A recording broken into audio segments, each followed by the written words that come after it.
The crystal tumbler didn't break. It detonated. Amara smashed it against the marble table, violet poison splashing across white silk as guns snapped up in unison, barrels locking onto her heart. No one breathed. No one moved. Han Seung-joon, the Mafia's smiling heir, watched like this was the ending he'd written. Then Seo Jun-woo stood, slow, deliberate. The most untouchable man in the room stepped in front of her, turning his own body into a shield. He didn't look at the guards. He didn't look at his brother. He looked at Amara, like he'd just found something far more dangerous than poison. A woman who saw the truth and shattered it. She didn't just save his life. She marked herself as a target.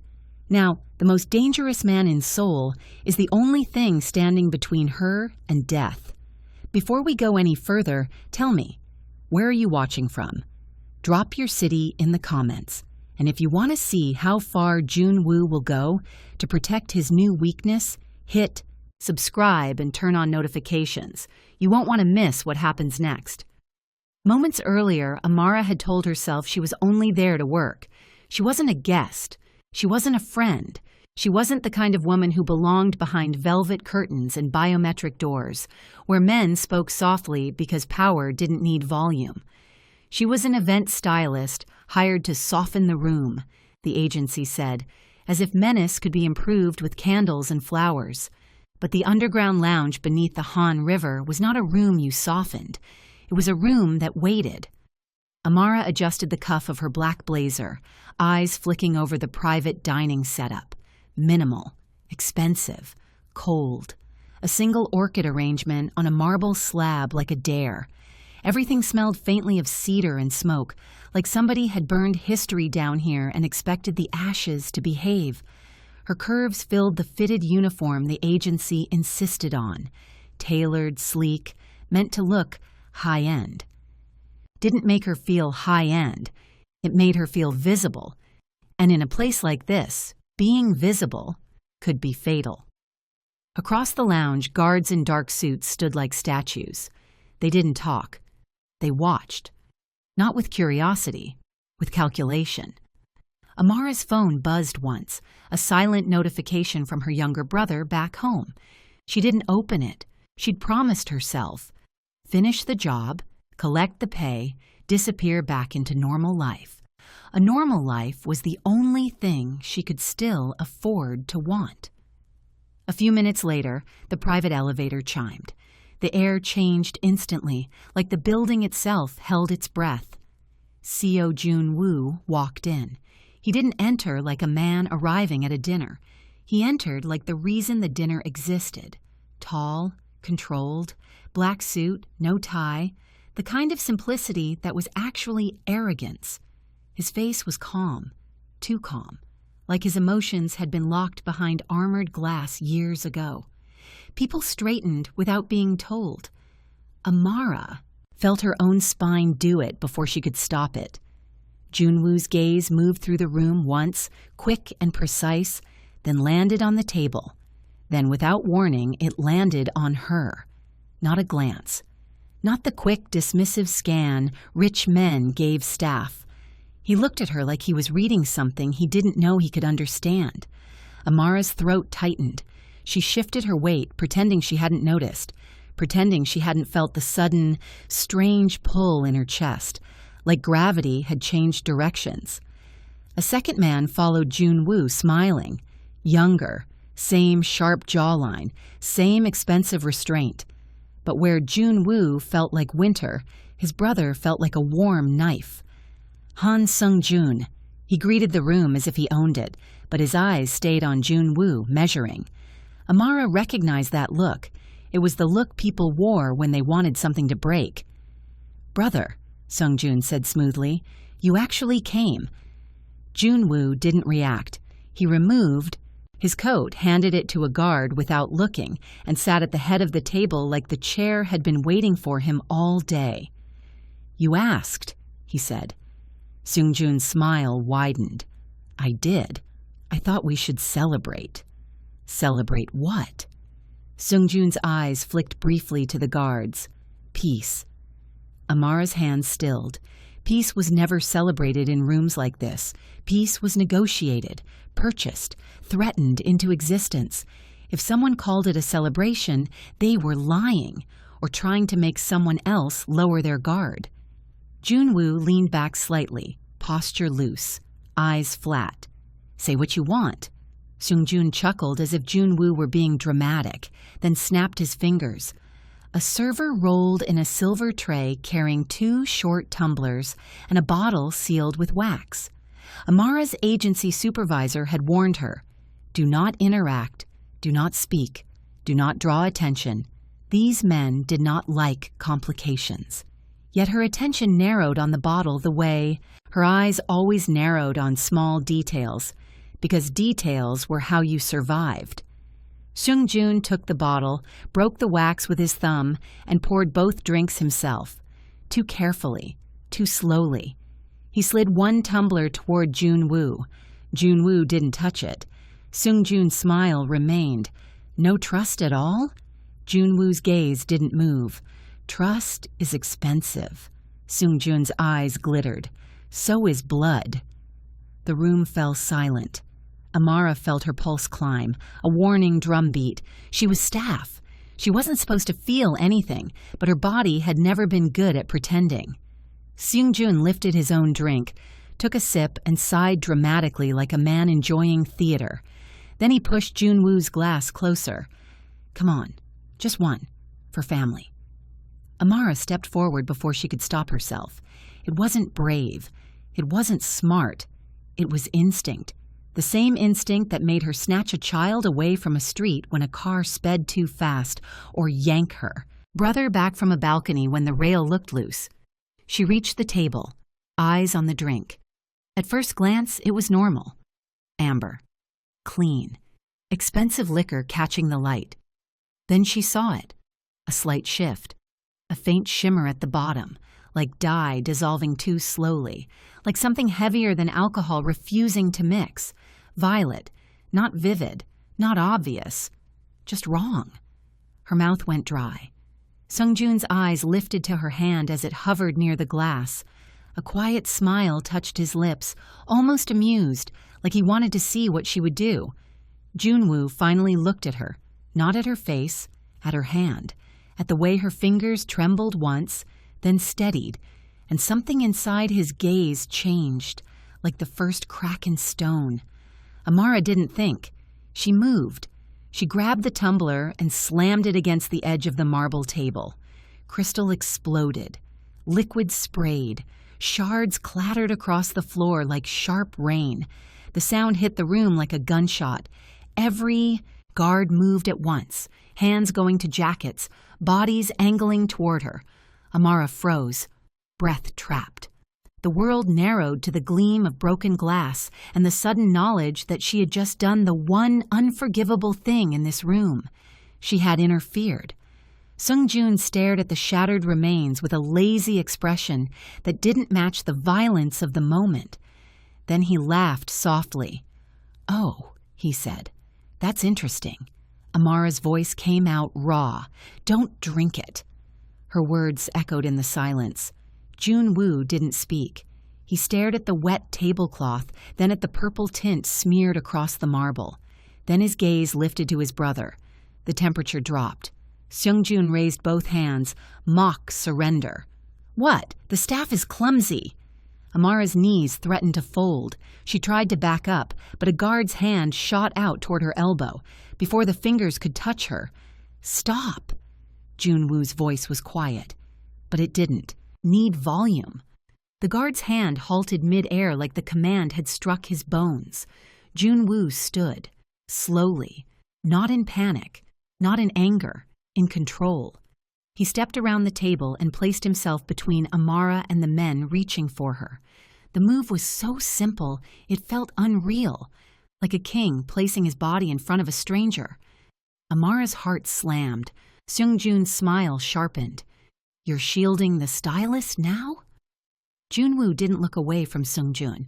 "What did you put in it?" Seungjun tilted his head, feigning confusion. "You think I'd poison you?" Junwoo's eyes flicked briefly to Amara, then back. I think you'd enjoy trying.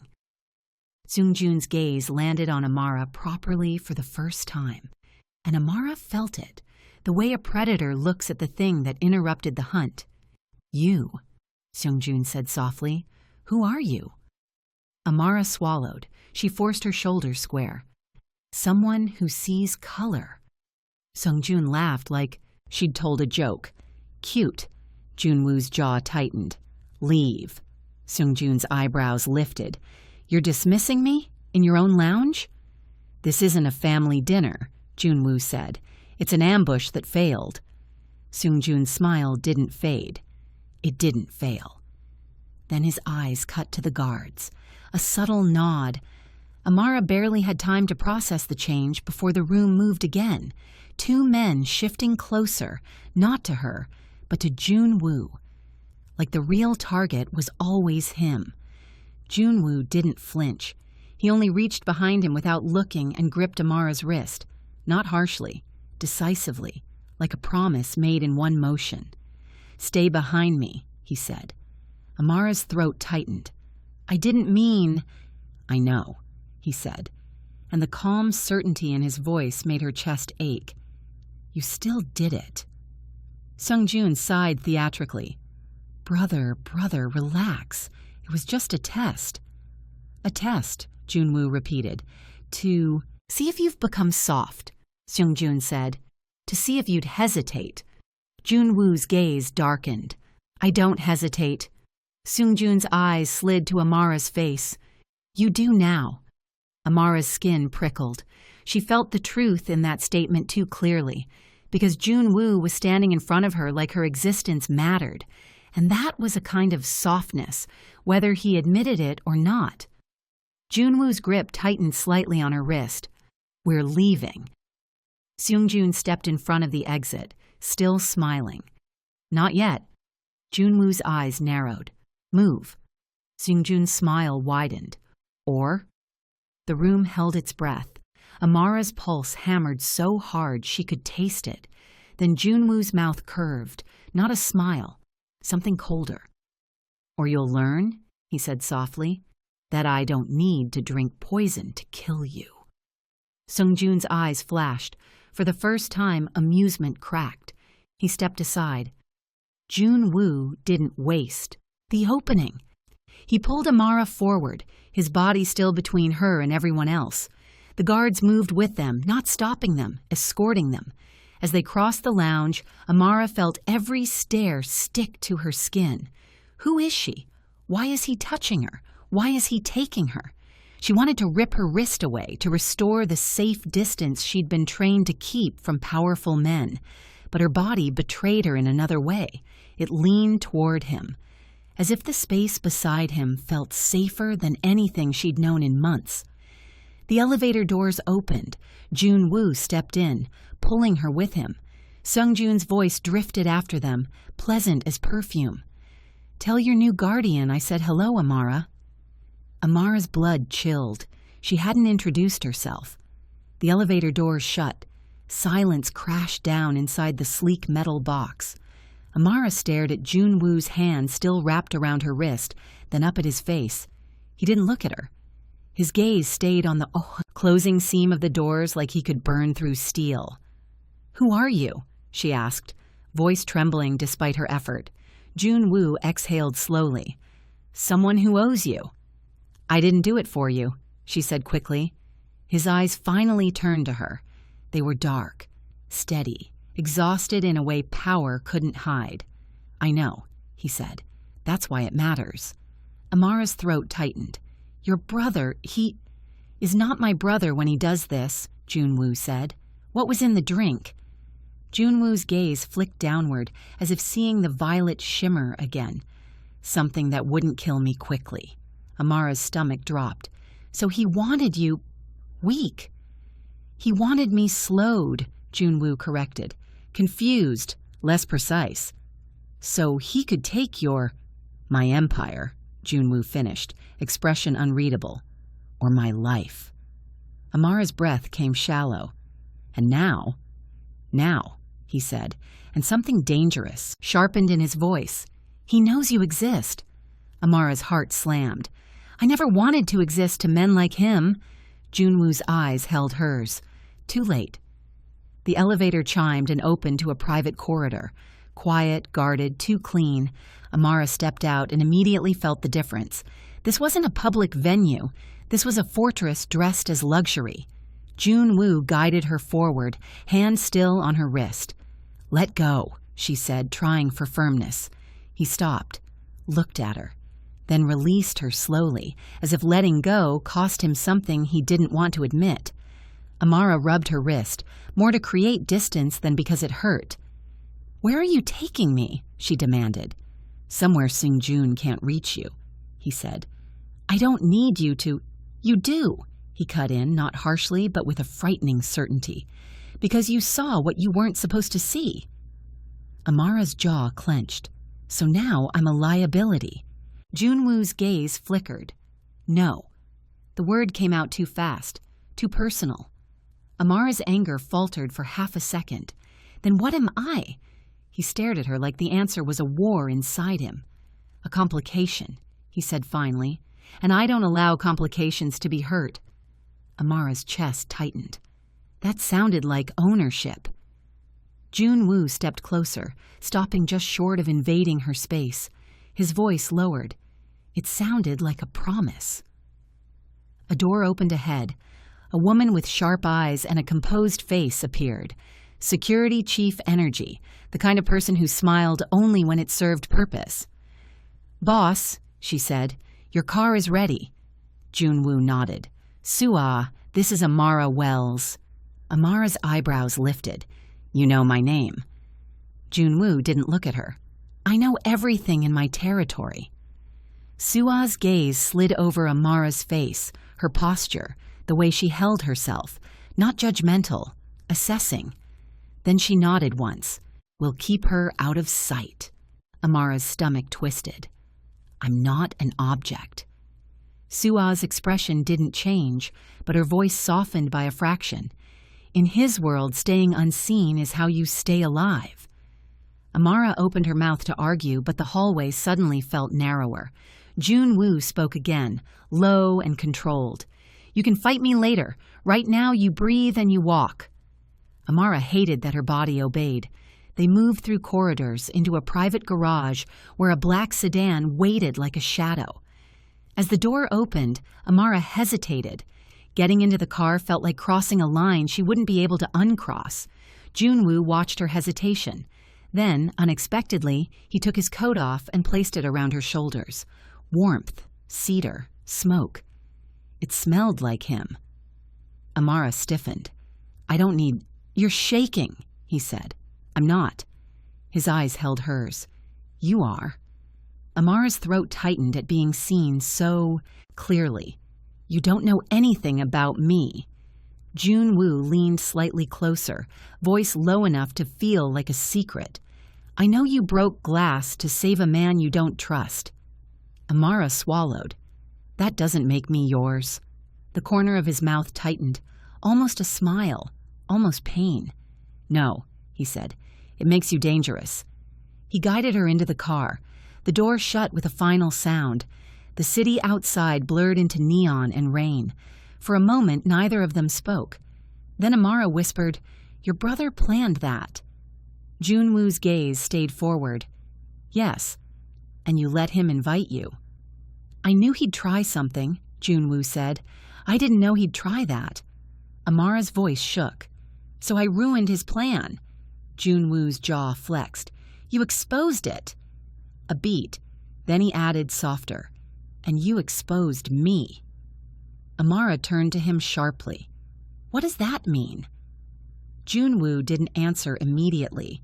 His hand rested on his thigh, relaxed, but Amara could sense the tension held under his skin like a restrained storm. Finally, he said, I should have watched the glass myself. Amara frowned. That's what you're upset about? Junwoo's eyes flicked to her face. I'm upset that you were the one who had to. Amara's chest tightened, confusion mixing with an unwelcome warmth. Why do you care? Junwoo's gaze held hers for a long second. Then his phone vibrated. He glanced at the screen, and something cold settled over his face. He didn't answer. He locked the phone and slid it away as if the message disgusted him. Amara's voice came small. "What?" Junwoo's eyes returned to the road. He's already spreading rumors. "Rumors about what?" Junwoo's voice went flat. "About you." Amara's stomach dropped. "I didn't do anything." "In this city," he said, "existing near me is enough." The words hit her like a door slamming shut. Amara stared out the tinted window. Seoul looked beautiful from here, glowing, alive, untouched by whatever world she'd stepped into. But she could feel it beneath the lights, the undercurrent of danger, of men moving pieces without caring who broke. A few minutes later, the car turned into a private driveway and passed through gates that opened without a pause. Amara's throat tightened. "Where are we?" "My residence," Junwoo said. "That's not—" "It is," he corrected. "For now." Amara's anger flared. "I'm leaving after you explain." Junwoo finally looked at her, and the intensity in his gaze stole the air from her lungs. "You're not leaving," he said. Amara's chest tightened. "You can't keep me." Junwoo's voice dropped to something dark, controlled, honest.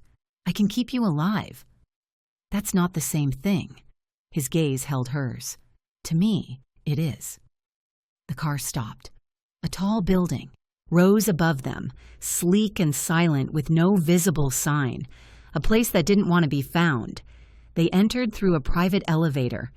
Inside, Amara stood as far from him as possible, but the space still felt filled with him. Junwoo watched her reflection in the mirrored wall. Amara caught it. "Stop staring," she snapped. He didn't look away. "You're bleeding." Amara blinked. "What?" He pointed to her palm. She looked down and saw a thin line of red. She'd caught a glass shard without noticing. Her breath hitched. Pain arrived late, sharp. Junwoo's expression tightened, something protective and furious flashing through the calm. He reached for her hand. Amara jerked back. "Don't." His eyes narrowed. "Hold still." "I said don't touch." "I'm not asking," he said, voice low, and that should have made her hate him. Instead, it made her heart stumble, because the command didn't feel like dominance. It felt like fear. Fear for her, wearing the mask of control. The elevator opened. A penthouse spread out like a minimalist museum. Neutral tones, clean lines, the kind of space that looked untouched by human life. Amara stepped in cautiously. A folded set of clothes sat on a chair near the entrance. Her size. Amara froze. "You had this ready." Junwoo's voice was calm. "I planned for outcomes." Her anger sharpened. "So kidnapping me was an outcome." He moved closer, stopping a respectful distance away. "Keeping you alive was." Amara's throat tightened. "You don't get to decide that." His eyes held hers. "I already did, when you broke that glass." Amara stared at him, breath shallow. He turned away first, like he didn't trust what he would do if he kept looking. "Sit," he said, gesturing to the couch. "I'm not a dog." Junwoo didn't react to the insult. He walked to a cabinet, retrieved a first aid kit, and returned. He knelt in front of her. The image hit Amara strangely. This powerful man lowering himself, not to submit, but to tend. Her chest tightened. Junwoo took her hand carefully, cleaned the cut with practiced precision. Amara's voice came softer, unwilling. "You're used to injuries." His eyes flicked up. "I'm used to consequences." He bandaged her palm, then paused, still holding her hand. The warmth of his fingers seeped into her skin. Amara hated how it steadied her. "Why me?" she whispered.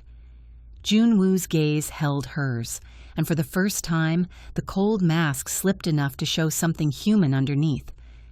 "Because you didn't hesitate," he said. "And I did." Amara frowned. "You did what?" He exhaled slowly. "When he offered the drink, part of me considered drinking it anyway, because I'm tired of fighting." Amara's breath caught. "Don't pity me," he said sharply, and the mask snapped back. Then quieter, he added, "You stopped me." The confession landed hard. Amara swallowed. "So you feel grateful?" Junwoo's eyes darkened.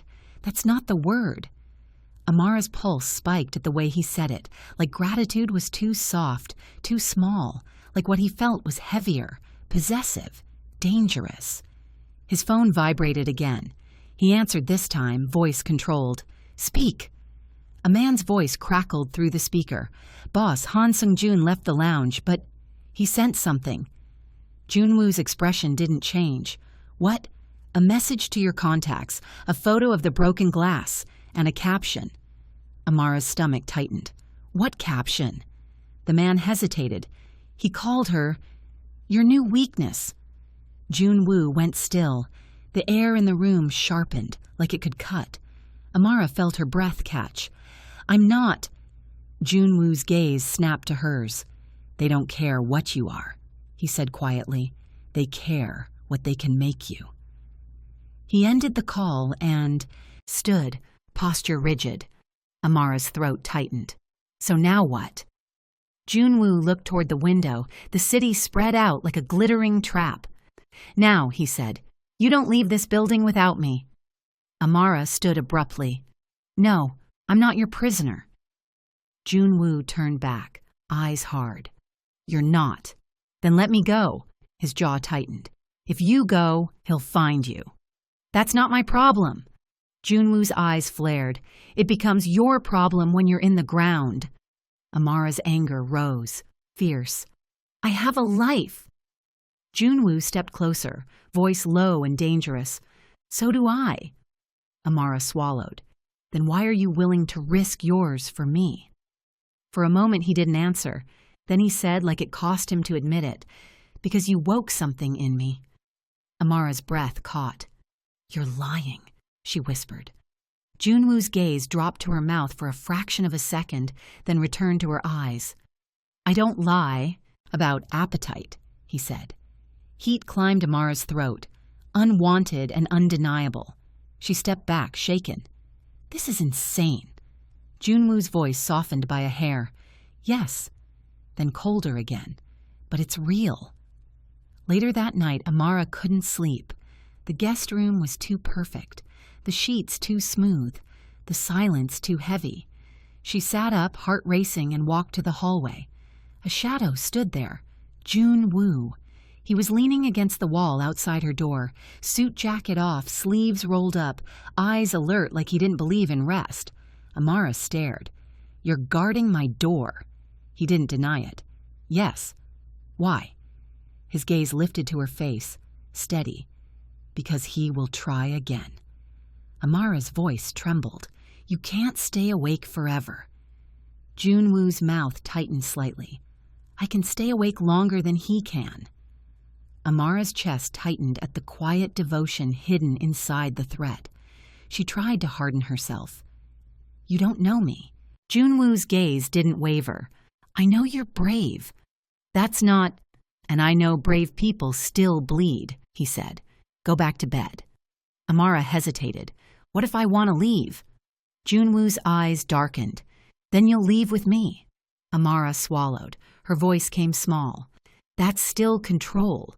Junwoo's jaw flexed. "It's survival." She turned back into the room, closing the door. But she didn't feel alone anymore, and that was the problem, because not feeling alone near a man like him was addictive. The next morning, rain streaked the windows like the city was trying to wash itself clean. Amara found food already prepared on the kitchen counter. Warm soup, steamed rice, ginger tea. She stared at it suspiciously. Junwoo entered silently, as if he'd been awake the whole night. "You didn't eat," he said. Amara crossed her arms. "I didn't ask you to feed me." He set a bowl in front of her. "Eat anyway." She glared. "Do you always order people around?" His gaze flicked to her face. "Only when they're stubborn." Amara scoffed, but her stomach betrayed her. She ate. Junwoo didn't sit with her. He stood nearby, phone in hand, reading messages with the calm of a man scanning a battlefield. Amara watched him, unsettled by how normal he looked while dealing with danger. "What do you do?" she asked quietly. His eyes lifted. "You don't know who I am." "I know you're feared," she said, "and rich, and your brother wants you dead." "That's not an answer." Junwoo's expression tightened slightly, as if deciding how much truth she could handle. "I run a logistics empire," he said. "Ports, shipping, infrastructure." Amara frowned. "That sounds legal?" His gaze held hers. "Parts of it." Her throat tightened. "So you're Mafia?" He didn't deny it. He simply said, "I'm what happens when this city doesn't protect people." Amara's chest tightened. "And your brother." Junwoo's eyes went colder. "Is what happens when people enjoy watching others suffer." Amara stared at her bowl, suddenly nauseous. A message flashed on Junwoo's screen. He read it. His posture shifted by a fraction, the kind of small movement that meant danger had arrived. Amara noticed instantly. "What?" Junwoo's voice went flat. "He's hosting an event." Amara's stomach dropped. "Your brother." Junwoo nodded once. "A public charity auction," he said. "Tonight." Amara blinked. "After last night?" "He wants witnesses," Junwoo said. "He wants the city to watch him embarrass me." Amara's voice turned sharp. "By using me." Junwoo's gaze held hers. "Yes." Amara stood abruptly. "Then I'm leaving this building right now. If I'm not here, he can't use me." Junwoo stepped in front of her without touching her, blocking her path like a wall. His voice was quiet, but fierce. "If you leave alone, he'll take you." "I can call the police." Junwoo's eyes darkened. "The police attend his parties." Amara's throat tightened. "So I'm trapped." His jaw flexed. "No," he said, "you're protected." "That's the same thing." His gaze flickered, pain, irritation, something human. Then, unexpectedly, he stepped aside. Amara blinked. Junwoo gestured toward the door. "If you want to go, I won't chain you." Amara hesitated, because the door wasn't the real barrier. The real barrier was what waited outside it. Junwoo watched her struggle, voice low. "But understand this," he said. "If you walk out alone, I may not reach you in time." Amara's chest tightened. "Why do you care so much?" Junwoo's eyes held hers, and the answer came out like a confession he hated. "Because the idea of losing you makes me violent." Amara's breath caught. She hated that her body responded. Heat, tension, longing. Like her heart had recognized something her mind didn't want. Junwoo's phone buzzed again. He glanced at it, then looked at her. "Get dressed," he said. Amara's eyebrows snapped up. "For what?"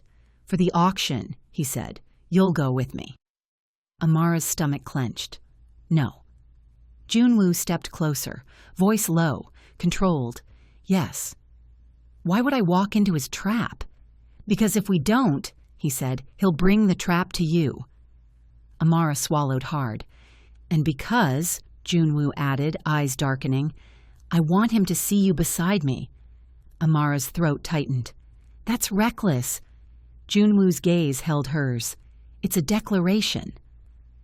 The following evening, Amara stood in front of a mirror in a gown she hadn't chosen. Deep emerald, off-shoulder, elegant in a way that made her curves look like art. She should have felt beautiful. She felt like bait. Junwoo entered behind her, dressed in black as if he'd dressed, to attend a funeral. His eyes landed on her reflection. His jaw tightened by a millimeter. Amara saw it. "You hate it," she said. He didn't look away. "I hate that other men will look at you." Amara's pulse stuttered. "That's not your decision." Junwoo stepped closer, stopping just behind her. His voice dropped, intimate and dangerous. "I know." Then he added quieter, "But it's still my problem." Amara turned, meeting his eyes. The intensity there made her breath catch. "Why are you doing this?" she whispered. His gaze softened. "Barely. Because you saved me." Amara's throat tightened. I shattered a glass. You shattered a plan, he corrected, and you didn't even know what you were risking. Amara swallowed. I'm scared. Junwoo's expression tightened. He lifted a hand, hesitated, then gently tucked a loose strand of her hair behind her ear. The touch was brief, but it burned. I know, he said. Stay near. Me. Amara's breath caught. And if I don't? His eyes darkened. Then I'll come get you. At the auction venue, cameras flashed like insects, hungry for drama. Seung-joon stood on stage, smiling, charming, playing philanthropist. When Junwoo entered with Amara at his side, the room rippled. Whispers, stares, phones lifting. Amara kept her chin up, but her heart hammered. Junwoo didn't touch her in public. He didn't need to. His presence beside her felt like an invisible hand around her waist, warning everyone to keep distance. Seung-joon's smile brightened when he saw them. Well, he said into the microphone, voice amplified. My brother arrived, and he brought a guest. The crowd murmured. Seung-joon's gaze slid over Amara slowly, like he was tasting her discomfort. Amara's stomach tightened. Junwoo's jaw flexed. Seung-joon leaned toward the mic, smiling. Tell me, Amara, do you always smash expensive things? Or only when you're trying to get a man's attention? Laughter fluttered through the crowd, uneasy and cruel. Amara's face burned. Junwoo's voice was quiet, but it carried. Careful. Seung-joon lifted his hands. Just joking. We're family. Junwoo's eyes stayed cold. You don't know the meaning of that word. Seung-joon's smile didn't fade, but his eyes sharpened. Then a man approached Amara from the side. Handsome, confident, too comfortable in the space. He offered her a drink, smiling like he'd been told she was available. Miss Wells, he said smoothly. I'm Director Kang. I've heard so much. Amara stiffened. I don't know you. Director Kang chuckled. I'd like to. He leaned slightly closer, voice lowering. You're the prettiest scandal in the room. Amara's stomach turned. She stepped back. Before she could speak, Junwoo shifted, subtle, controlled, placing himself between them without looking dramatic. Director Kang's smile faltered. Seo Junwoo, relax. I'm just being friendly. Junwoo's gaze was calm, too calm. Friendly, he repeated. Then his voice dropped, cold enough to make Amara's skin prickle. Look at her again and you'll lose the eyes you're using. Silence hit hard. Director Kang swallowed, smile dying. It's not that serious. Junwoo leaned closer, barely moving, but the threat was suddenly everywhere. It is. Director Kang stepped away quickly, muttering an apology that sounded like fear. Amara stared up at Junwoo, pulse racing. That was unnecessary, she whispered. His jaw clenched. No, he said. That was restraint. Amara's throat tightened, because she believed him. Later that night, the auction ended with Seung-joon raising money and raising suspicion with every smile. As guests drifted toward the exit, Junwoo guided Amara toward a private corridor. Amara's chest felt tight. We should leave. Junwoo's voice stayed, controlled. We will. Then, as they turned the corner, a server bumped into Amara. Harder than an accident. Amara stumbled. A tray clattered, and a hand slid something into her clutch. She froze. The server vanished into the crowd before she could react. Amara's pulse spiked. She opened the clutch with trembling fingers. A small card. One sentence written in clean, elegant ink. You broke one glass. Next, you'll break his heart. Amara's stomach dropped. Junwoo noticed her face instantly. What is it? She handed him the card. His eyes scanned it and something dark passed over his expression. He crumpled it slowly, then his gaze lifted to the crowd, searching. Someone just threatened me, Amara whispered. Junwoo's voice turned deadly calm. No, he said. They threatened mine. Amara's breath caught at the possessive edge. Junwoo's hand hovered near her waist, then stopped, restraint visible, like he was fighting the urge to pull her into him, in front of everyone. "Stay close," he said. They moved faster, but as they reached the parking area, the lights flickered. Once, twice. Then the entire underground level went dark. Amara's breath caught. Her instincts screamed. Jun-woo's voice cut through the darkness, calm and sharp. "Don't move!"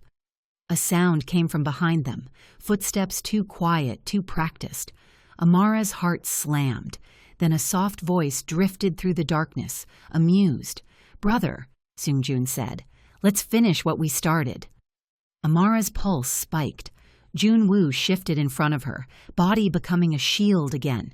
In the darkness, his voice went low, dangerous, and intimate all at once. "Amara," he said, "when I tell you to run, you run."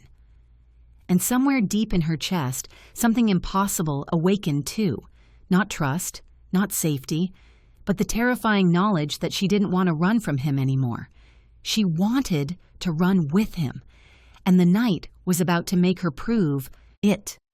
Her heartbeat said run. His voice said stay.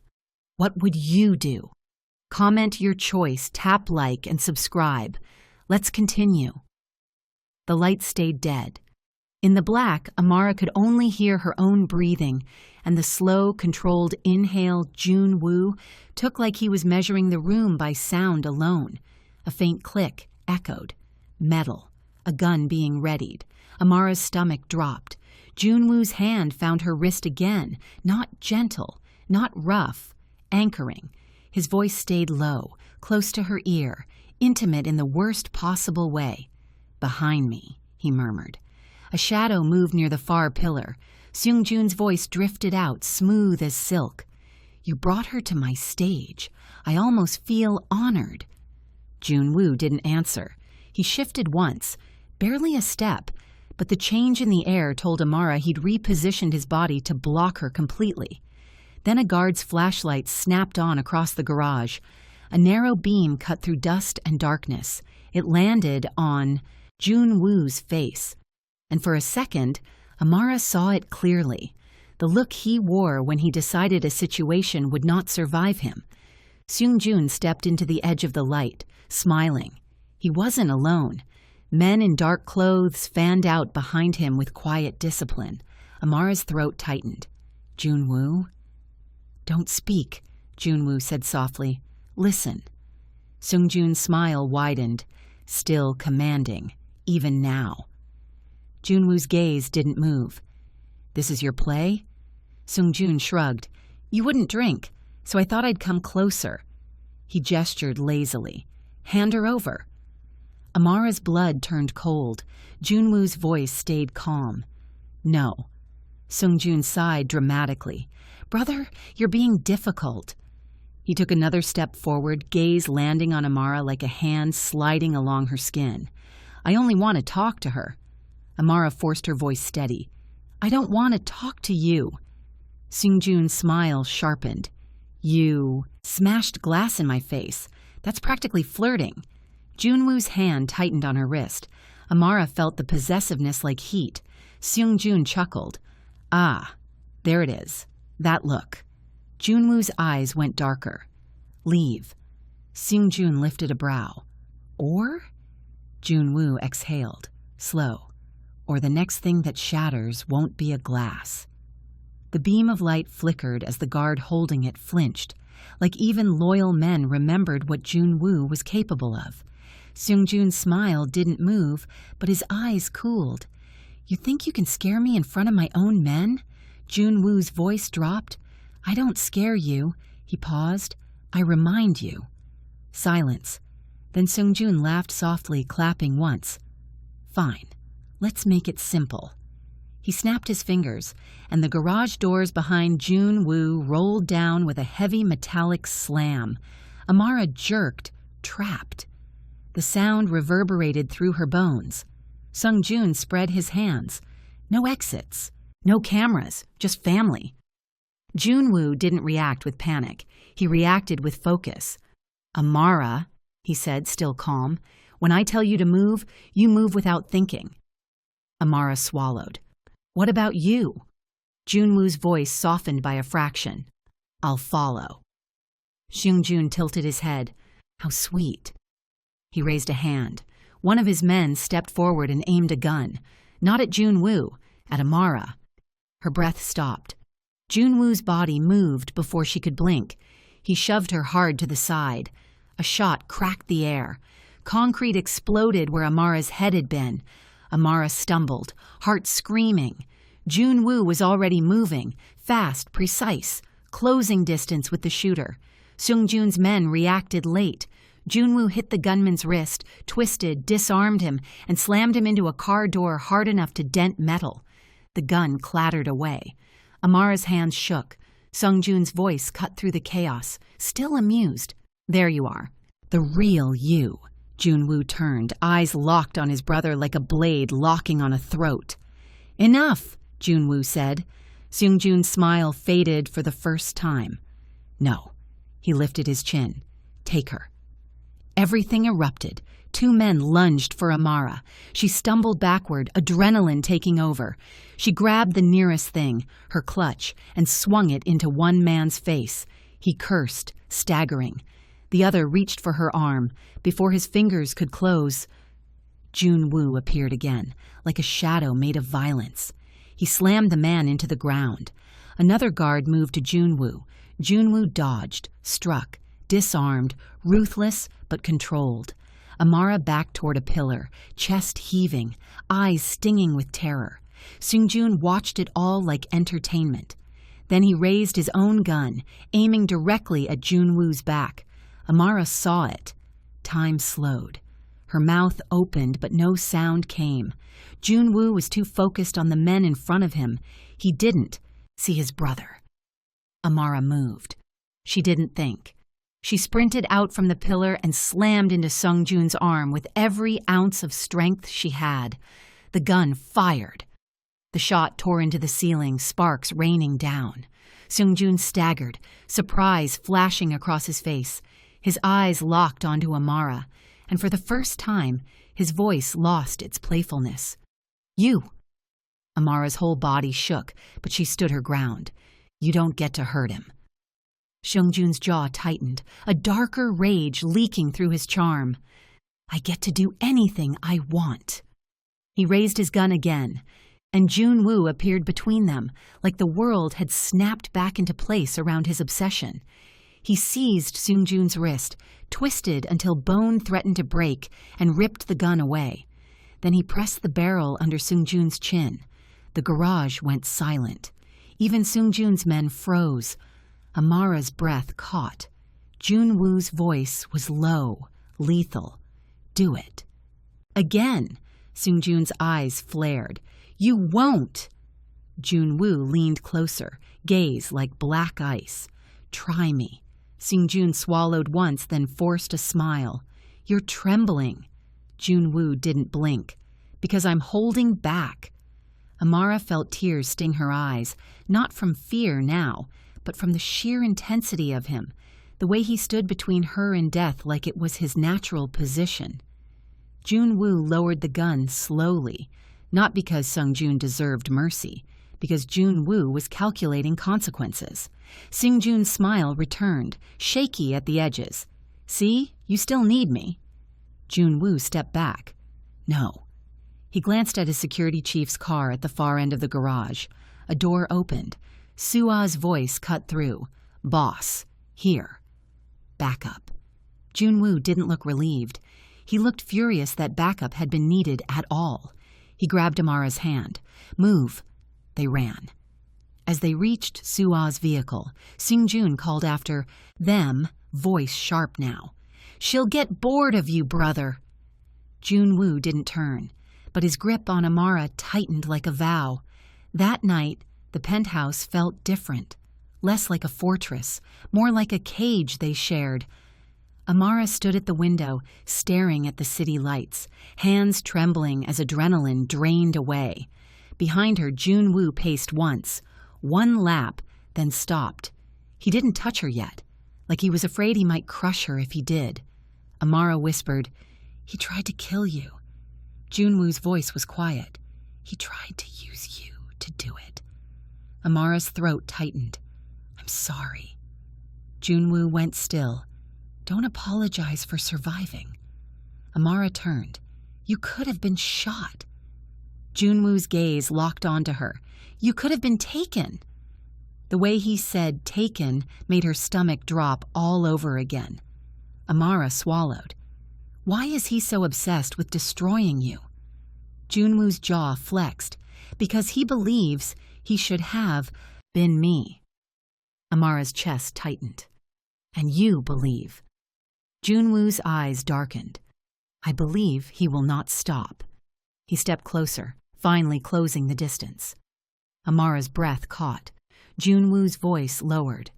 Amara, you can still walk away. Amara stared at him. You just told me I can't leave without you. I can get you out of the country, he said. New name, new city. You'll never see him again. Amara's voice trembled. And what about you? Junwoo's expression hardened. I'll handle him. Amara shook her head slowly. That's not an answer. Junwoo held her gaze like it was a battle he didn't want to lose. If you stay near me, he said, you will bleed. Amara's voice came small. I already did. A long silence stretched. Junwoo's eyes flicked to her bandaged palm, then back to her face. And something in him broke, quietly. He reached up, cupped her cheek with a hand that was careful in a way no one expected from him. Amara flinched at first, then stilled. His thumb brushed under her eye, wiping away a tear she hadn't realized had fallen. His voice turned rough. I should not want you, Amara whispered. But you do. Junwoo's jaw tightened. Yes. Amara's heart slammed. Why? Junwoo leaned closer, breath warming her lips without touching them. Because when you looked at my brother's drink, you weren't afraid of him. Amara swallowed. I was terrified. You moved anyway, he said. That's what makes me... He stopped, as if the next word would expose too much. Amara's voice shook. Makes you what? Junwoo's eyes burned. Hungry. Amara's breath hitched. He didn't kiss her yet. He held the space between them like a threat and a plea at the same time. Amara whispered, If you're hungry, why are you holding back? Junwoo's voice dropped, almost broken. Because I don't want you to confuse fear with desire. Amara's chest tightened painfully. I'm not confused. Junwoo stared at her like he didn't trust himself to believe that. Then his phone buzzed. The moment cracked. Junwoo's gaze sharpened as he read the message. Sua's name. His expression went cold. Amara's stomach dropped. What? Junwoo's voice was flat. He sent men to your agency. Amara's breath stopped. Your supervisor is alive, Junwoo said, but they were asking questions about you. Amara's knees weakened. My brother, he's back home. If they find out... Junwoo's voice turned deadly calm. They won't. Amara swallowed hard. How can you promise that?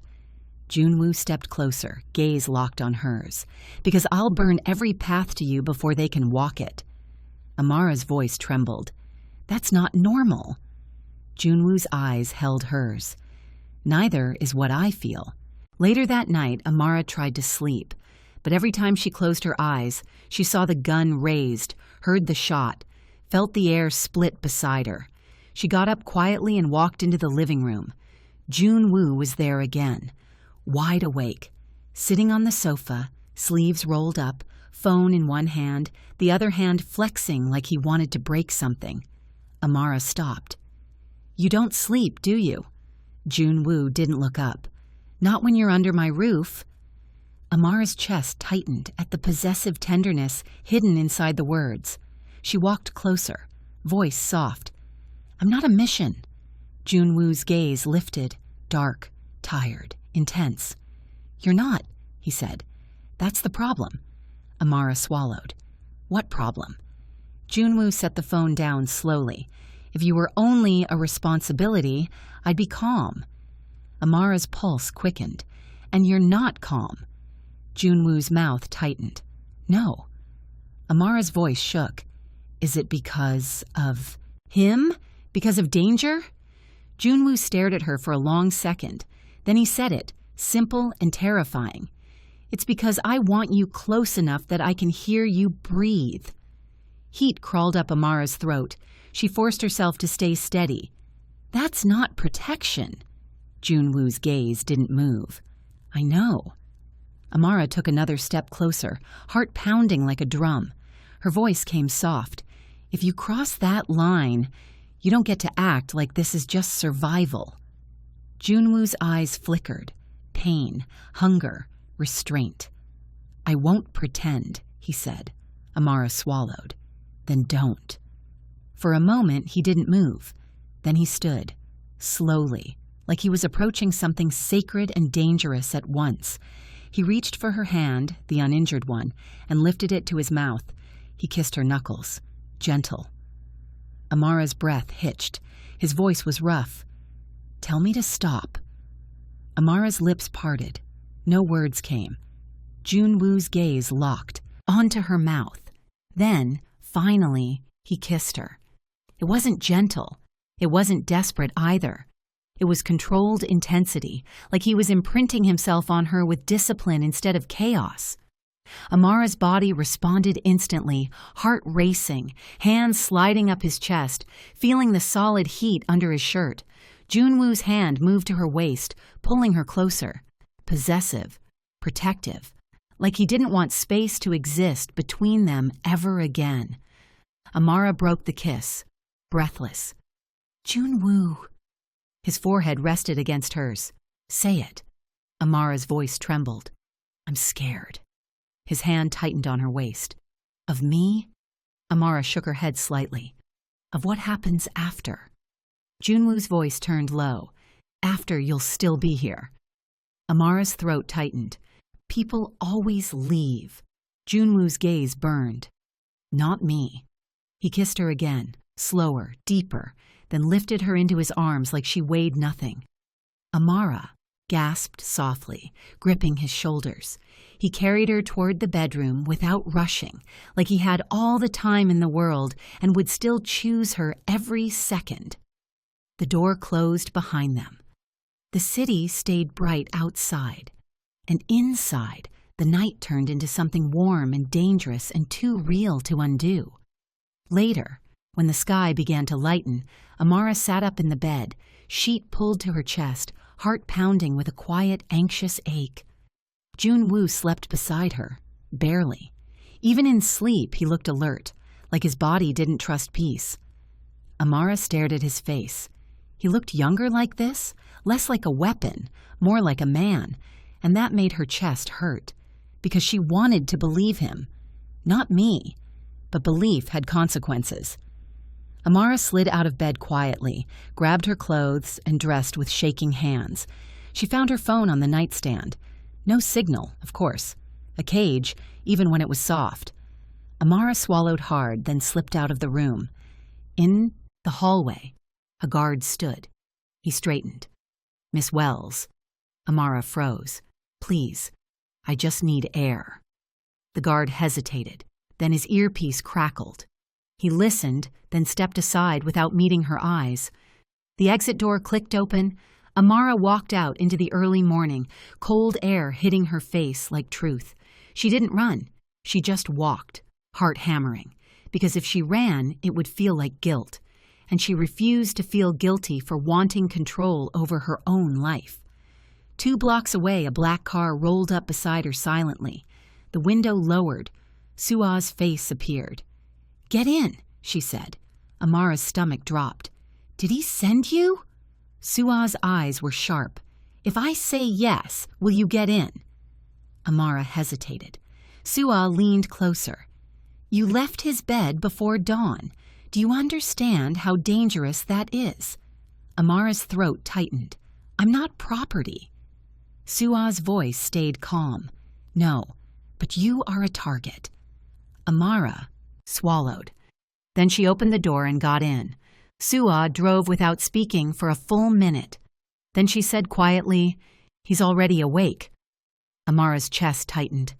I didn't want to hurt him. Suah glanced at her in the mirror.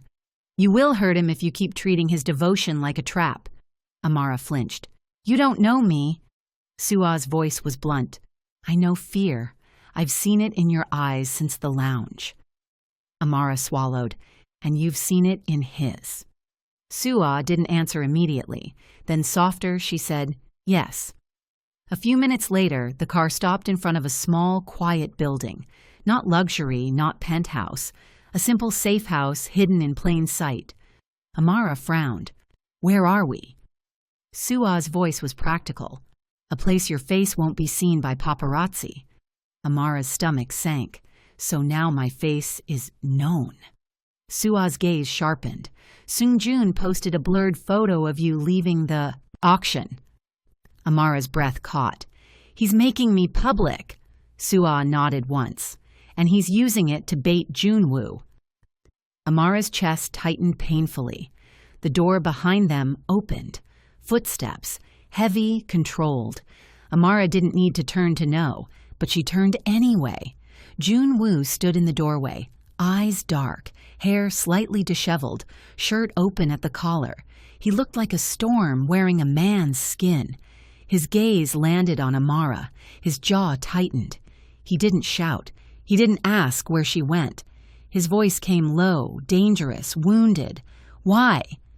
Amara's throat tightened. I needed... Don't, he said sharply. One word, a command, a plea. Amara swallowed hard. I needed to know if you'd still want me when you weren't. When we weren't. His eyes flared. When I wasn't inside you? Amara froze. The bluntness hit her like a slap, even though there was no explicitness in the way he said it, only raw truth. Her cheeks burned. That's not what I meant. Junwoo stepped closer, stopping in front of her, gaze locked on hers like he would not let her escape the moment. Say what you meant, he said. Amara's voice trembled. I meant, people take what they want, then they leave. Junwoo's expression tightened, something fierce and protective rising. I did not take you. Amara's throat tightened. It still feels like I lost control. Junwoo's eyes burned. You walked out of my home before sunrise. That wasn't losing control. That was provoking danger. Amara flinched. So you're angry. Junwoo's voice dropped, rough. I'm terrified. Amara blinked hard. You don't get terrified. He leaned closer, voice like gravel. I do now.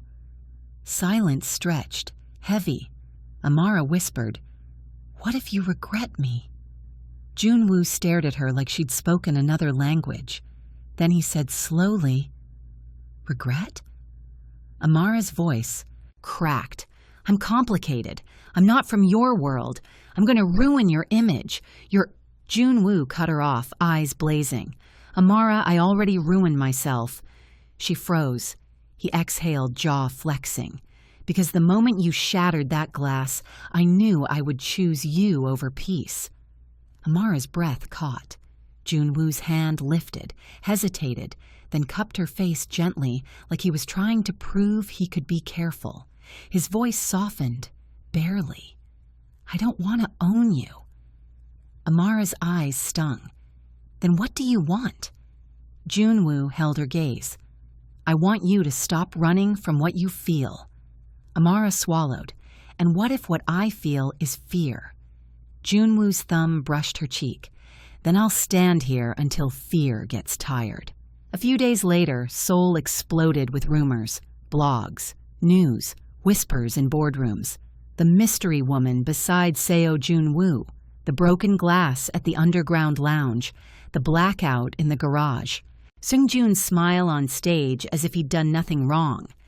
Amara watched it unfold on a private tablet Suah brought, her stomach churning. She sat in the safe house living room, wrapped in a sweater that smelled like Junwoo. He stood by the window, phone pressed to his ear, speaking in clipped sentences to men she never saw. Every time he glanced at her, his eyes softened for a fraction of a second, then hardened again, like he remembered the danger. When he ended the call, Amara whispered, "This is my fault." Jun-woo turned. "No." Amara's voice cracked. "If I hadn't smashed the glass, you would be alive and ignorant," he said, "and I would be poisoned and smiling." Amara flinched. Jun-woo crossed the room, stopping in front of her. He crouched slightly, bringing his gaze level with hers. His voice was quiet. "Amara, listen." She swallowed. "What?" "I don't blame you," he said. "I blame the man who thought your courage was a tool." Amara's eyes stung. Then she whispered, "Your brother isn't stopping." Jun-woo's expression went cold. "No." Amara swallowed. "So what do we do?" Jun-woo's gaze sharpened with decision. "We end him." Amara's breath caught. "Kill him?" Jun-woo's eyes flickered. "I didn't say kill." Amara's chest tightened. "But you thought it." Jun-woo didn't deny it. He only said, "I'm trying to remain the man you can still love." The honesty hit her like a punch. Amara whispered, "I don't want you to become worse because of me." Jun-woo's gaze held hers. "I became worse long before you." Then softer, "You're the first thing that's made me want to be better." That evening, Amara insisted on helping, not with guns, not with plans.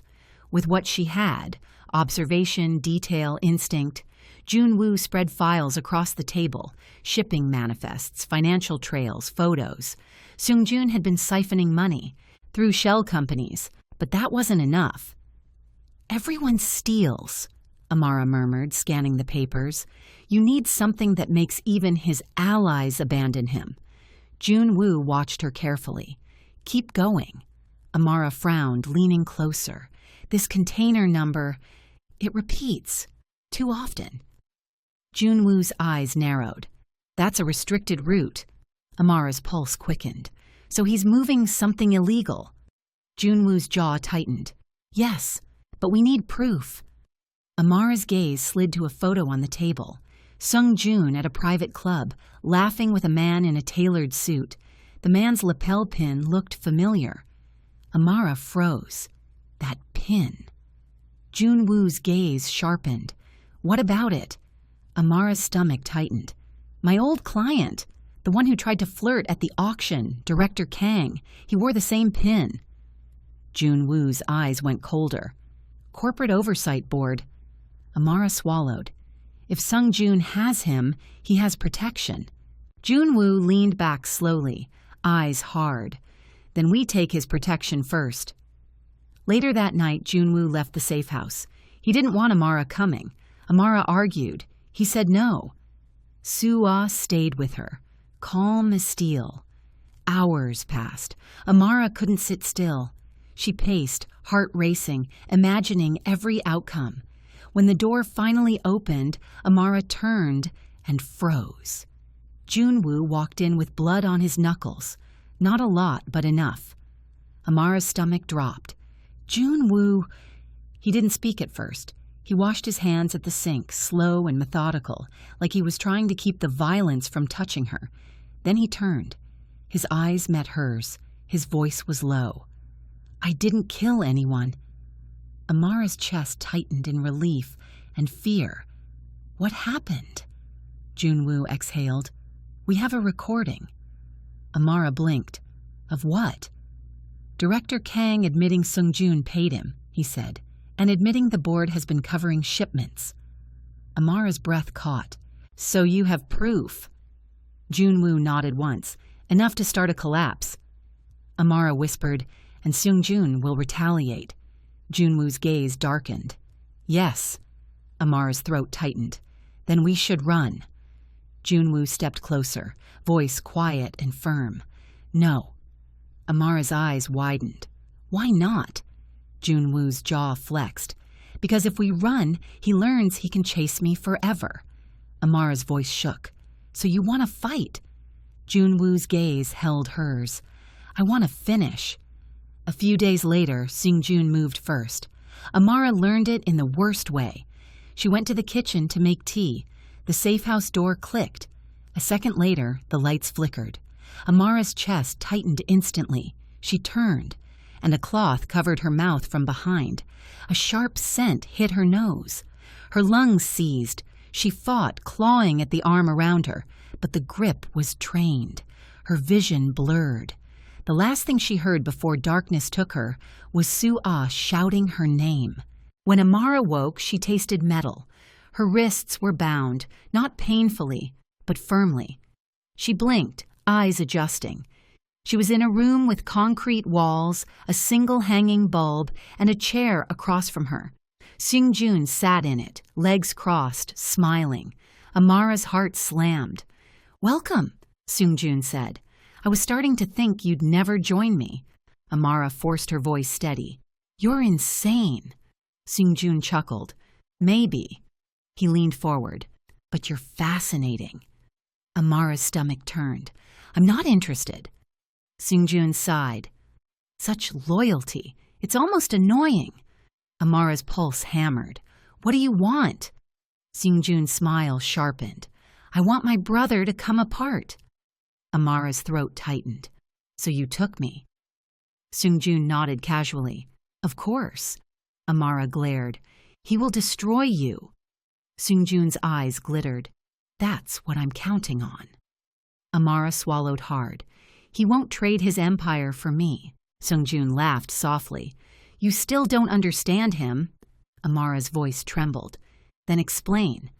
Seung-joon leaned back, expression turning colder. "Jun-woo pretends he's all discipline, all strategy, but he has one weakness." He smiled. "Attachment." Amara's stomach dropped. Seung-joon continued, voice smooth. "He doesn't attach easily. He doesn't love easily. So when he does—" He tilted his head. "It becomes absolute." Amara's throat tightened. Seung-joon's eyes narrowed. "And I saw it in his face the moment you shattered that drink." Amara forced herself to breathe. Seung-joon stood and walked closer, stopping just out of reach, gaze sliding over her like a threat. "You know what I'm going to do," he murmured. "I'm going to make him choose." Amara's voice shook. "Choose what?" Seung-joon smiled. "You or his control." Amara swallowed hard. "He'll choose both." Seung-joon laughed, amused. "No." His eyes darkened. "He can't." That night, Jun-woo's world narrowed into a single target. He didn't shout. He didn't panic. He became still. Soo-ah stood in front of him, bruised and furious. "They hit us fast. They knew the blind spot." Jun-woo's voice was quiet. "Where?" Soo-ah swallowed. "We tracked a vehicle leaving. It went toward the old dock district." Jun-woo's gaze went colder. "He wants me to come." Soo-ah nodded. "Yes." Jun-woo exhaled slowly. "Then we go." Soo-ah hesitated. "Boss, if he's using her as bait—" Jun-woo's eyes cut to hers. "He is." Soo-ah's voice dropped. "Then you can't walk into his trap without a plan." Jun-woo's jaw flexed. "My plan is to bring her home." Soo-ah's eyes sharpened. "That's not a plan, that's a vow." Jun-woo's voice went lower. "Then build the plan around it." By the end of the week, Seung-joon's charity image began to crack. A leaked recording surfaced. Director Kang's confession. Rumors turned into investigations. Phones rang in boardrooms. Allies started disappearing from Seung-joon's side. But Seung-joon didn't care. He had Amara, and he knew exactly what that meant. In the concrete room, he sat across from her again, smiling like he had time. Amara's throat hurt from staying quiet. Seung-joon tapped his phone against his palm. "He's coming." Amara's chest tightened. Seung-joon leaned forward, voice soft. "Do you want to know something funny?" Amara didn't answer. Seung-joon smiled anyway. "If you had stayed invisible, you'd be safe." Amara's voice came raw. "So you punish me for existing." Seung-joon's eyes glittered. "I punish my brother for caring." Amara swallowed. "He doesn't care." Seung-joon's smile sharpened. "Liar." Then he stood. "Let's get you ready." Amara's stomach dropped. "Ready for what?" Seung-jun's voice turned almost gentle. For him to see what he can't have. Later that night, the dock district smelled like oil, salt, and old violence. Jun-woo arrived with a small team, quiet, disciplined, lethal. He walked into the warehouse alone anyway, because Seung-jun wanted theater, and Jun-woo understood the language. Inside, the warehouse lights hung low, casting long shadows. A single chair sat in the center. Amara was tied to it. Her hair was slightly disheveled, eyes fierce despite fear. When Jun-woo saw her, something in his face cracked. Relief, rage, devotion. Amara's throat tightened. She hated that seeing him made her want to cry. Seung-jun stepped out of the shadows, clapping slowly. There he is. Jun-woo's voice was calm. Let her go. Seung-jun smiled. Straight to business. No greetings, no hugs. Jun-woo didn't blink. Let her go. Seung-jun sighed. Fine, we'll do it your way. He lifted a hand, revealing a small remote. Amara's heart slammed. Seung-jun smiled at her. Don't worry, it's not a bomb. Then he looked at Jun-woo. It's worse. Jun-woo's gaze went colder. What did you do? Seung-jun pressed the remote. A screen flickered on behind him. Footage appeared. Security camera clips, edited sharp. Amara at the auction. Amara in Jun-woo's car. Amara entering the penthouse. Amara leaving in the morning. Amara's stomach dropped. Seung-jun smiled. I sent it to every tabloid, every rival, every politician who hates your name. Jun-woo didn't react with shock. He reacted with something darker. Seung-jun leaned closer, voice smooth. Your empire runs on fear and distance, but now everyone knows the thing you protect. Jun-woo's eyes didn't move from the screen. His voice was quiet. You're done. Seung-jun's smile widened. Not yet. He gestured toward Amara. Now you choose. Jun-woo turned his gaze to Amara. Softness flashed there, sudden and raw. Seung-jun continued, voice sweet as poison. Give me your Port Authority keys. Give me control of your routes for 6 months. Or, he shrugged, or she disappears. Amara's breath caught. Jun-woo's jaw flexed so hard a muscle jumped. Amara shook her head slightly, desperate. Don't, Seung-jun snapped, losing patience. Quiet! Jun-woo's voice cut through like steel. Don't speak to her. Seung-jun laughed. Or what? You'll kill me in front of her? Jun-woo's eyes went darker. If I have to. Amara's heart slammed. Seung-jun watched Jun-woo for a long moment, then smiled slowly. There it is. He lifted the remote again. You're going to hand me the keys, brother. Jun-woo didn't move. Amara whispered, voice trembling. Jun-woo, I'm not worth... Jun-woo's gaze snapped to hers, fierce and tender at once. Don't say that. Amara's eyes stung.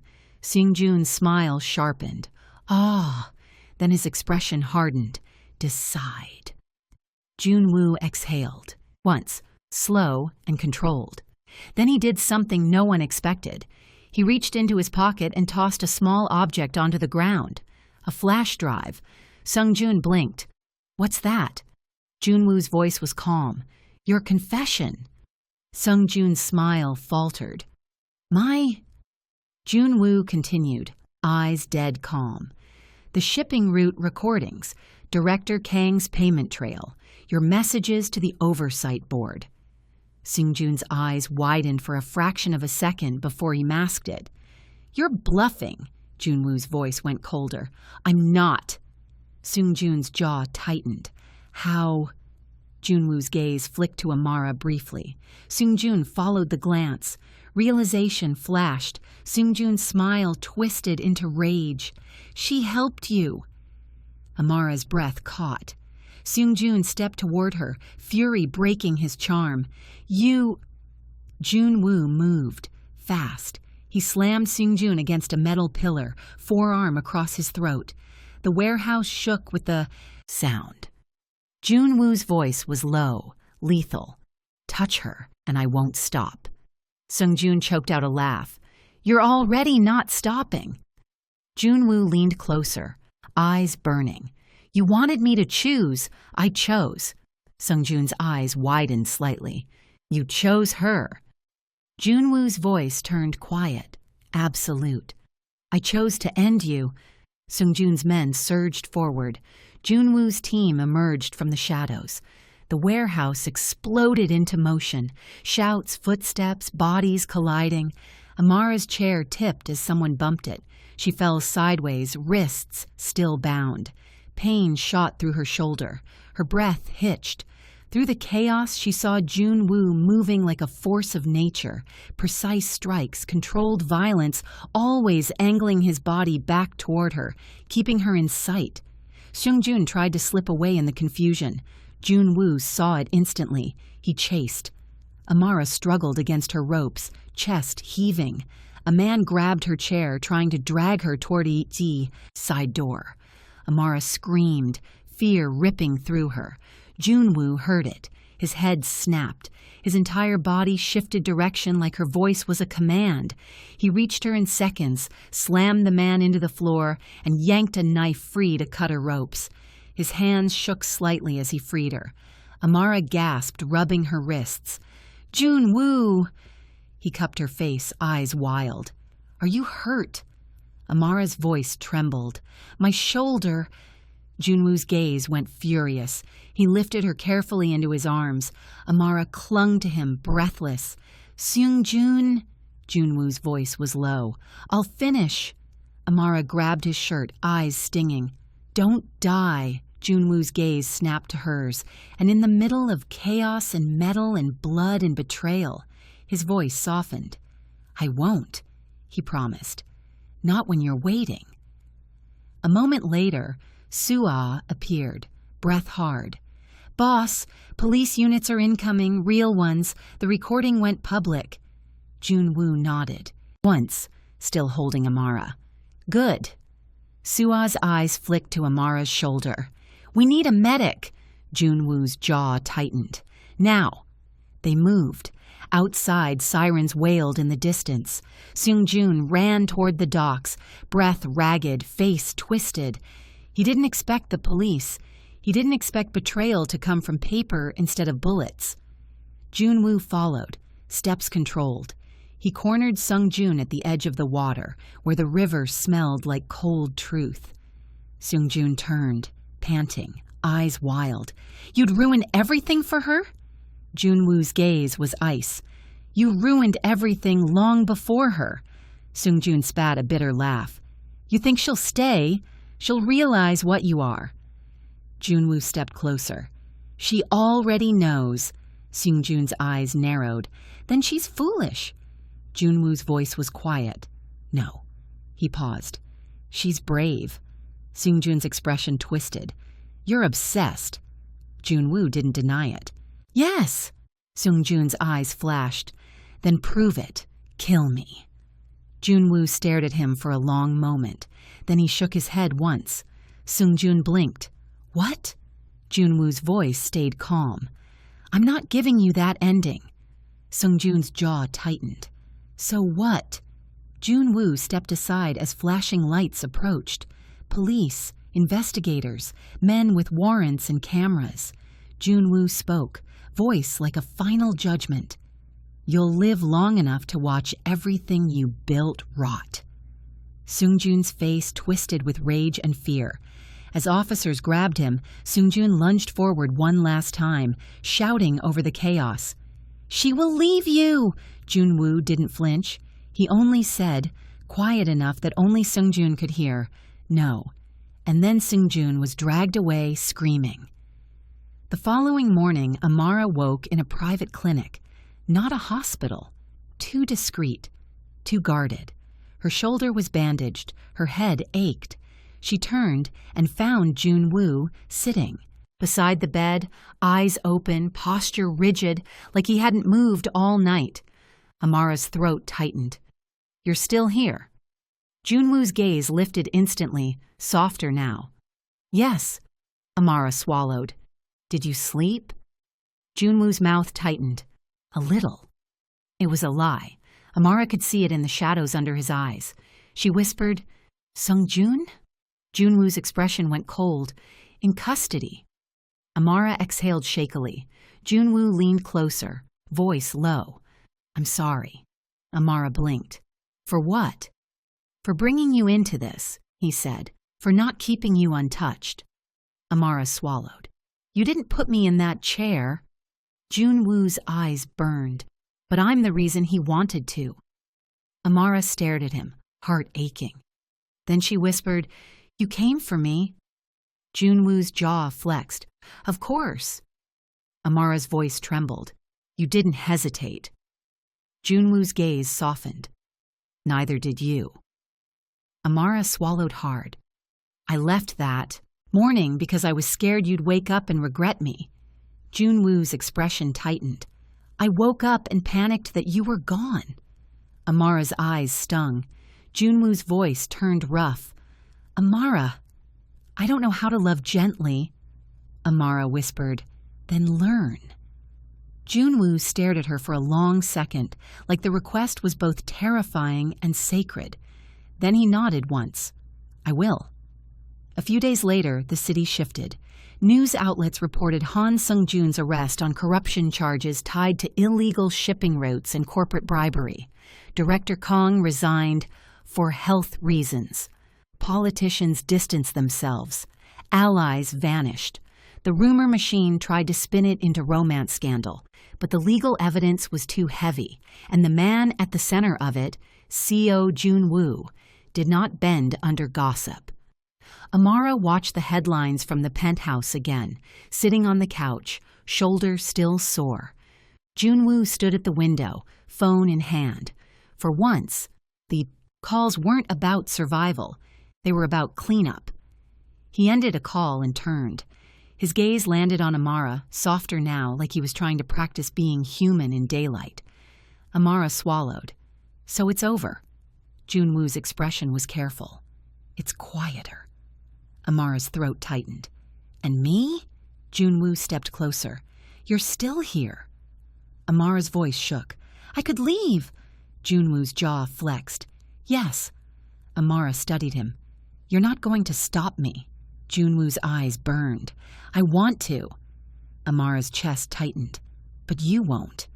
Junwoo exhaled slowly. "Because if I keep you, it won't be love." Amara's eyes stung at the effort it took him to say that. She whispered, "What if I stay willingly?" Junwoo's gaze sharpened.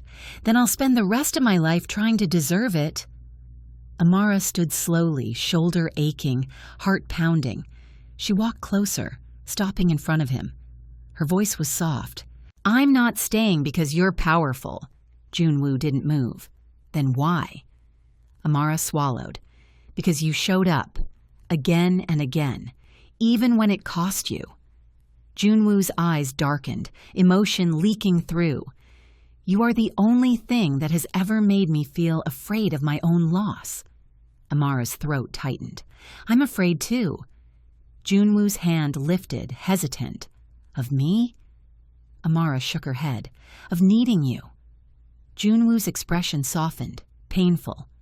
"You don't need me." Amara whispered, "Then why do I feel safer when you breathe near me?" Junwoo's eyes held hers. Then he pulled her gently into him, arms wrapping around her with careful restraint, like he was trying not to crush something precious. Amara's face pressed into his chest. His heartbeat was steady, real, alive. Junwoo's voice came low above her hair. "Stay." It wasn't a command this time. It was a request. Amara closed her eyes, and she answered with the simplest truth. "Okay." Later that night, Junwoo didn't take her to bed like hunger. He took her like devotion. He cooked for her, badly, burning the edges of the rice, making her laugh through tears she didn't want to admit were there. He washed the dishes without being asked. He adjusted the blanket around her shoulder like it mattered. And when he kissed her, it wasn't urgent. It was reverent. Amara pulled back, whispering, "What happens now?" Junwoo's forehead rested against hers. Now I build a life that doesn't require you to be afraid. Amara swallowed. You can't erase your world. Junwoo's eyes darkened. No. Then softly, but I can change how it touches you. Amara's throat tightened. How? Junwoo stepped back, walked to a drawer, and returned with a small key and a sleek black card. He placed them in her palm. Amara blinked. What is this? Junwoo's voice was quiet. A key to this place, and a card linked to an account only you control. Amara's eyes widened. Junwoo! He cut in gently. Not as a gift. Amara swallowed. Then what? Junwoo's gaze held hers. As proof. Proof of what? That you are not trapped, he said. That you can walk away with your own power. Amara's throat tightened. Why would you give me that? Junwoo's voice turned rough. Because if you stay, it has to be choice. Amara stared at him, heart hammering. Then she whispered, and if I leave? Junwoo's jaw flexed, pain flashing. Then I'll let you go. Amara's eyes stung. She closed her fingers around the key, and instead of putting it down, she slipped it into her pocket like she was claiming it. Junwoo's breath hitched slightly. Amara stepped closer and kissed him first. His arms wrapped around her slowly, like he was learning how to hold without gripping. Amara whispered against his mouth, I'm not leaving. Junwoo's voice broke just a little. Say it again. Amara smiled faintly through tears. I'm not leaving. A few weeks later, the city began to forget the scandal and remember the new reality. Seung-joon sat in a detention facility awaiting trial, stripped of the stage he loved. Junwoo's empire tightened its security and cleaned its roots, cutting out the rot. And Amara started working again, but not for agencies that treated her like decoration. Junwoo helped her open a small event studio with her name on the door, not as charity, as a partnership. He never showed up to her meetings unless she asked, but he always picked her up at night. Always waited until she was inside before leaving. Always watched the street like he was listening for threats only he could hear. One evening, a client flirted too boldly, smiling at Amara across her studio desk. You're impressive, the man said, and you're even more beautiful in person. Dinner? Amara's cheeks warmed, but she kept her voice polite. I'm not available. The man laughed. Come on, don't tell me you're taken by a rumor. A shadow moved in the doorway. Junwoo. He didn't speak. He just looked at the man. The flirt's smile died instantly. Amara exhaled, half amused, half exasperated. Junwoo. Junwoo's gaze stayed on the man. You're finished here. The man swallowed. I didn't mean... Junwoo stepped closer, voice calm. You did. The man backed away quickly, mumbling apologies and disappearing. Amara turned, raising an eyebrow. You can't glare people out of my life. Junwoo's gaze finally softened when it returned to her. I can try. Amara crossed her arms. Jealous? Junwoo's mouth tightened. Yes. Amara's heart warmed despite herself. At least you're honest. Junwoo stepped closer, voice low. I'm trying to be. Amara's smile softened. Then try in a way that doesn't terrify my clients. Junwoo's eyes darkened with amusement he barely allowed himself.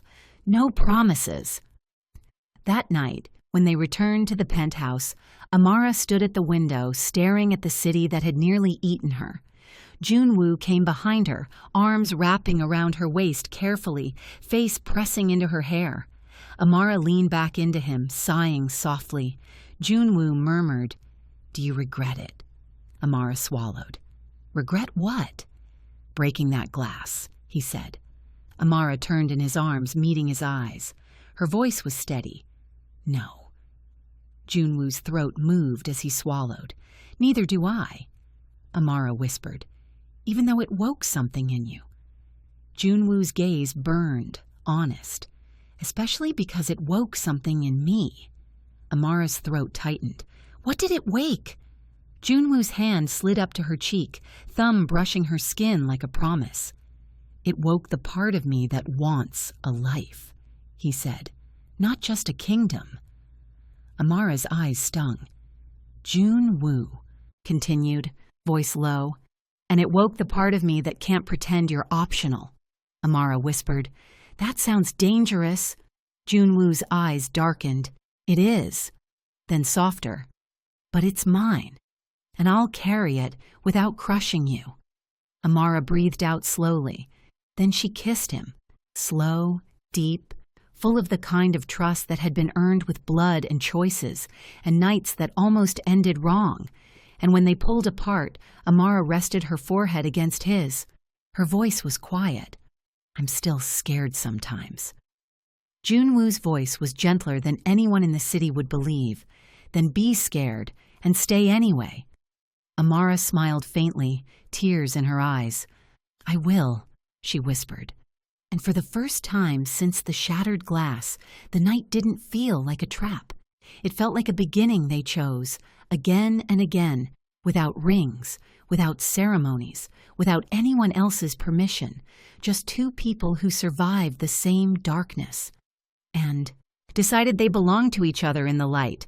No rings, no headlines, just two people choosing each other. If you believe that's enough, comment "choose each other." Hit like, subscribe, and share this with someone who needs a dangerous love story with a gentle ending.